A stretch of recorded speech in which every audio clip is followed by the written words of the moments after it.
Hey everybody, and welcome back to Lindsay's Little Library. So I'm here today with quite the book haul. Yeah, well, you know me, they just kind of accumulate over time. So I've got a decent pile, and I want to share with you the books that I have either been sent by publishers, I have gotten in the mail through monthly like book of the month and aardvark, as well as I picked them up on a trip, and there's some library books in here too. It's a whole conglomerate of fun books. So let's just get started. All right, so the first thing I want to talk about isn't technically a book, but it's bought at a bookstore. It's this super cute Friends themed journal. My best friend Lindsay picked this up for me when they were on vacation. I think she got it at Books A Million when she was in Florida, and it is just, it's the cutest thing ever. Her and I have a slight Friends obsession, so I'm sure I will find plenty of great uses for this one, but I wanted to showcase that. Let's see, where do we start? Let's start with the subscription boxes. How about that? So first one I will show you is from Aardvark Book Club. Again, it's a monthly book club where it's similar to like Book of the Month style. You pay a monthly fee. You can pick out one book from a curated selection that they have every month. I think they have 4 or 5 to choose from. And honestly, their selection, it's fantastic. Like they have books on there that are like new to me authors, new to me titles, books I haven't heard about.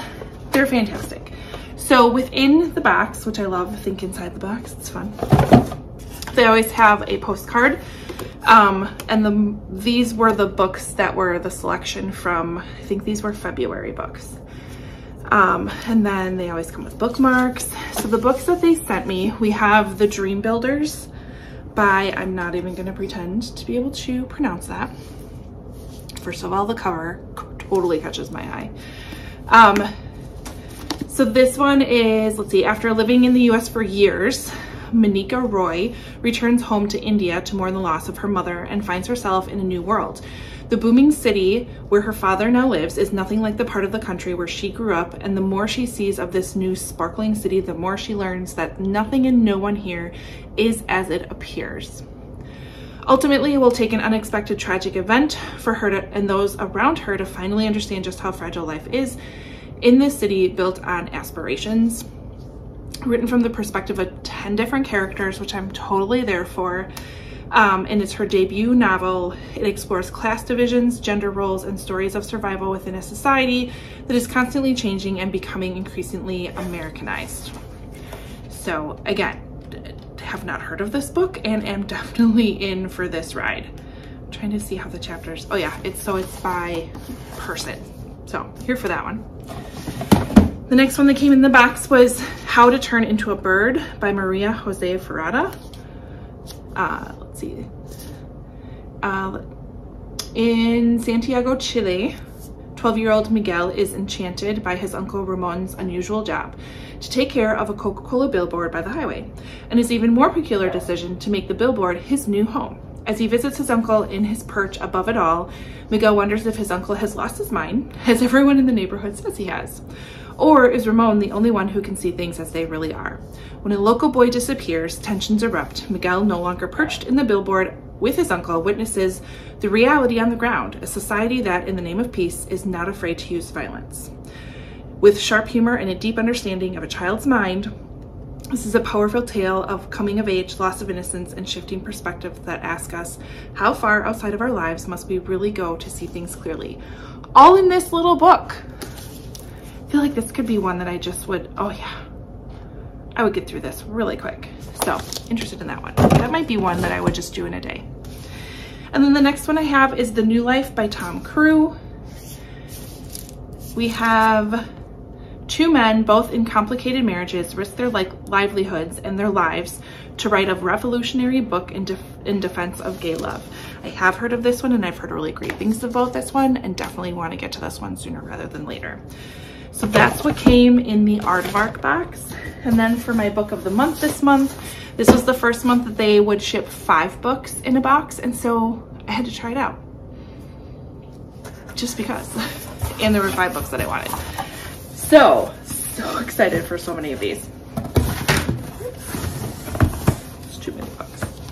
All right, first one I picked up, London Seance Society. This is by Sarah Penner. She also wrote The Lost Apothecary, which I absolutely loved. Super excited for this one. I've heard really great things. We are in Victorian London. Two daring women hunt for the truth and justice in the perilous art of conjuring the dead. So there's a whole seance side to this, which I'm so here for. And I hope it gives me some ghosty vibes, but I'm all for this one. Then I picked up Lone Woman, again, another one I was really anticipating, or really excited for and anticipating. This one's by Victor Lavelle. This one is, it's, I guess, tagged or marketed as a horror, a historical horror. I'm not sure. Tell me, if anyone's read it, please tell me. So we have a woman with a past, a mysterious trunk, a town on the edge of nowhere, and a bracing new vision of the American West.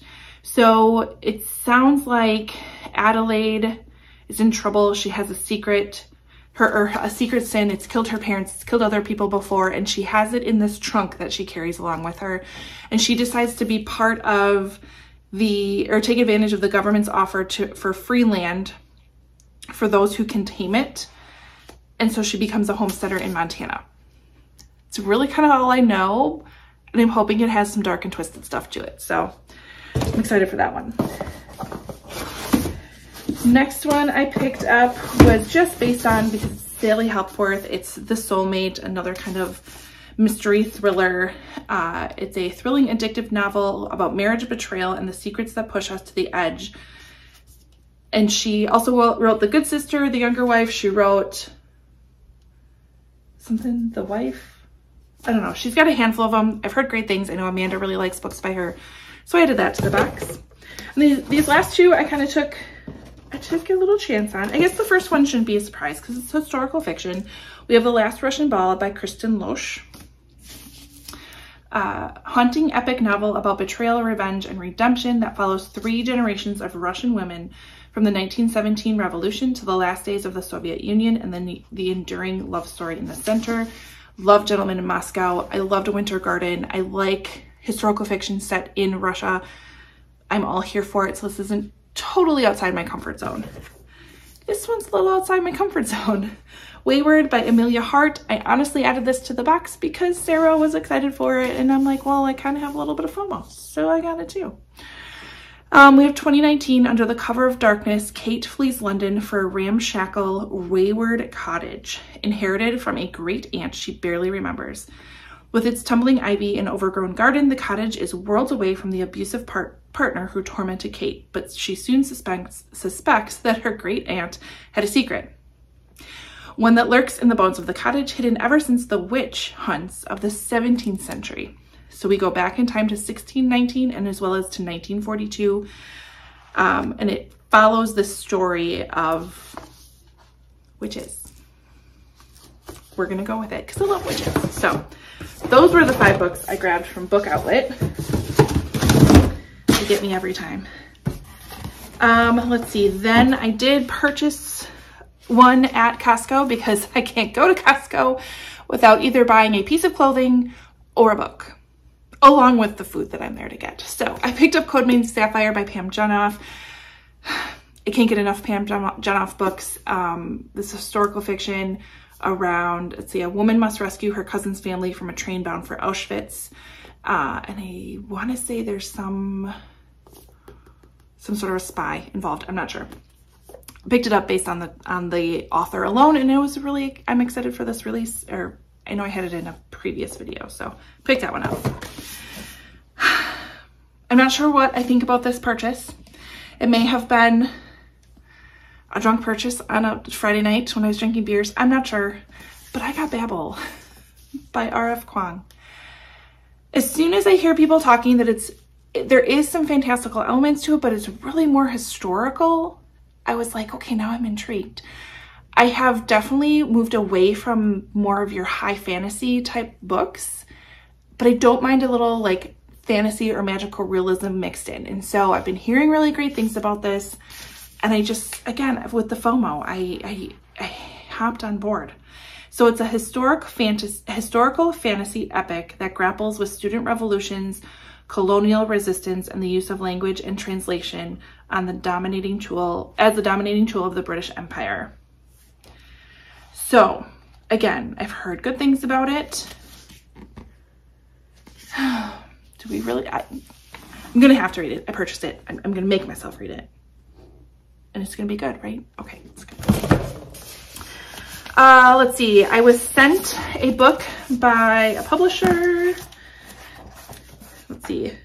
By Melville House, another chunker.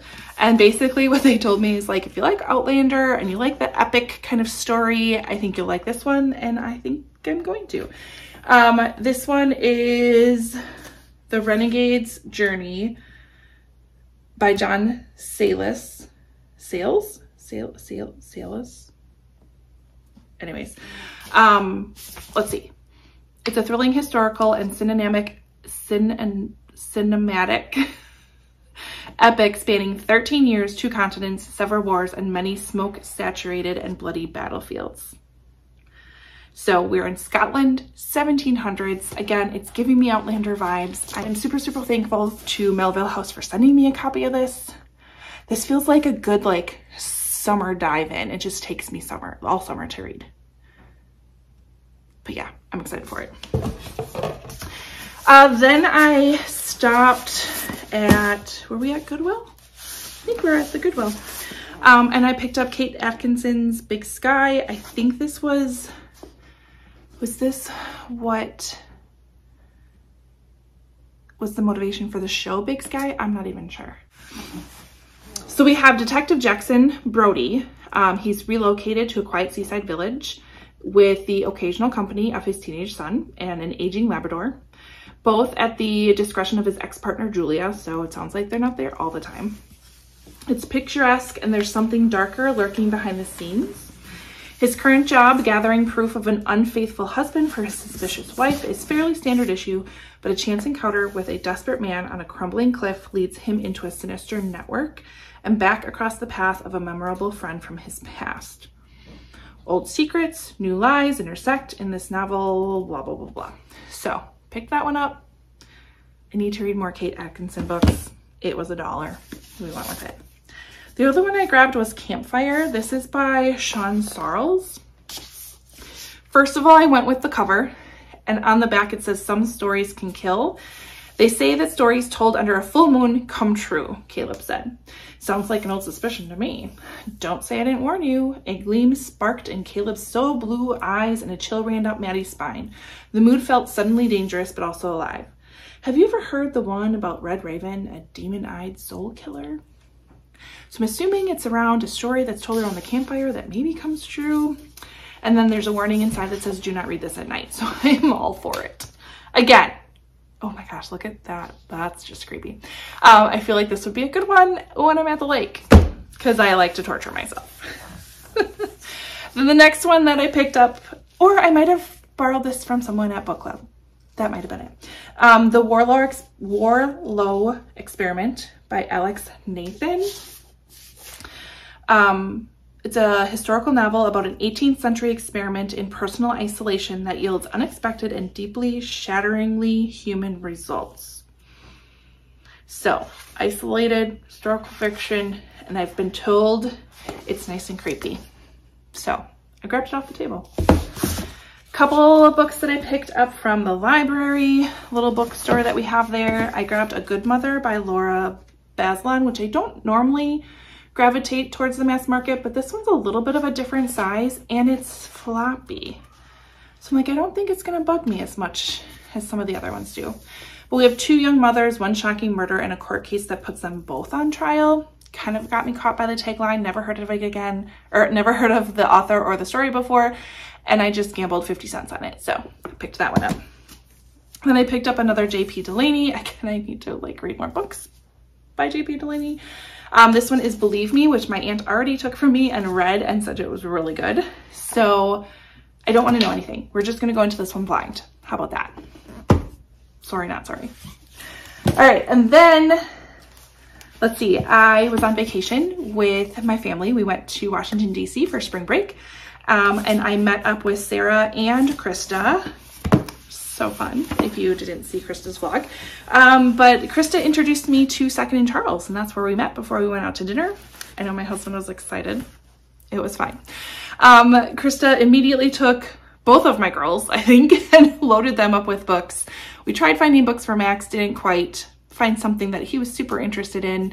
But then I found a few books for myself. So this one, I believe Krista even put in my hand. The Girls in the Stilt House by Kelly Muschin. Tale of two young women cast in an unlikely partnership through murder. That's all I read. And I was like, okay, I can get on board with that. The other one I found, a book of the month that I have not seen before. This one was from 2018.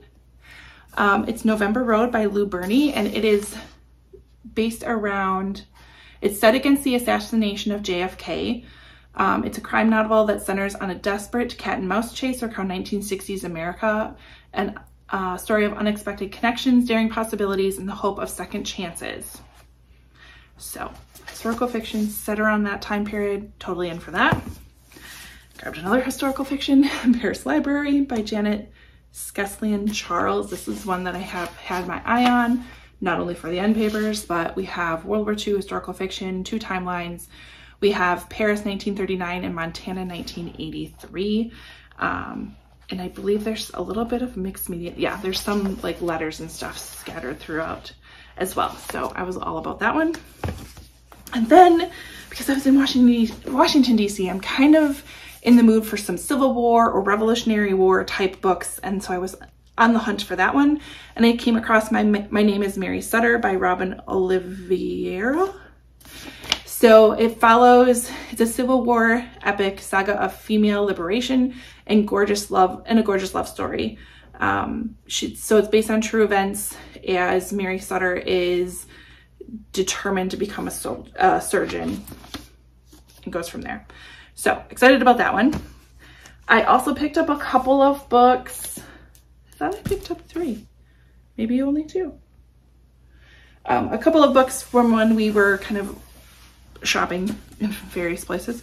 I don't remember where I found these. I think I got this one at Ford's Theater. So it's called Chasing Lincoln's Killer by James L. Swanson. Again, it is a fast-paced thriller that tells the story of the pursuit and capture of John Wilkes Booth. And it's short and it's written, there's some illustrations. I don't know, it just seemed like something, I don't know, maybe I was just in the mood to buy books, but I picked it up. And then really interested in this one. It's The American Story. It's conversations with master historians. And so a variety of different authors or journalists kind of give their take on a variety of people who kind of built America. So we have stories on John Adams, Thomas Jefferson, Alexander Hamilton, Lincoln, MLK, Lyndon Johnson. I want to say there's some in here. We have Charles Lindbergh, Richard Nixon. It just, I don't know, it just intrigued me. And I like that they're short little chunks, focusing on one person at a time. So again, I might just divide this up and read a little bit at a time and take my time with it, but again, it intrigued me, so I picked it up. And then when I was at the library, I did check out 4 books that I think I'm gonna do a bit of a try chapter or try before you buy. I don't remember what I call it. We have The Magician's Daughter by H.G. Perry. I don't know anything about it. A young woman's caught between 2 worlds in this tale of miracles, magic, and an island that might have been. Lisa Scottolini's What Happened to the Bennetts. I really wanted to find, what's her new one about the mob boss loyalty, I think it's called, but I found this one. I picked up The Swell by Allie Reynolds, who also wrote Shiver, which I really enjoyed Shiver. And then My Wife is Missing by DJ Palmer. Give this one a try. I will do a little try chapter, so I'll tell you more about these books in that video, so be prepared or be on the lookout for that one. Do a little vlog. Maybe I'll do that this weekend. We'll see. Anyways, that's the pile of books that I've accumulated over I don't even know how long. But I've been reading so much lately, and so I'm just feeling pretty good about what I'm getting through and what I've been bringing in it's been working. If any of these are on your radar, or if you've read any of these and recommend me that I pick them up sooner rather than later, comment below. Always like and subscribe and all that fun stuff. And I will see you next time. Bye.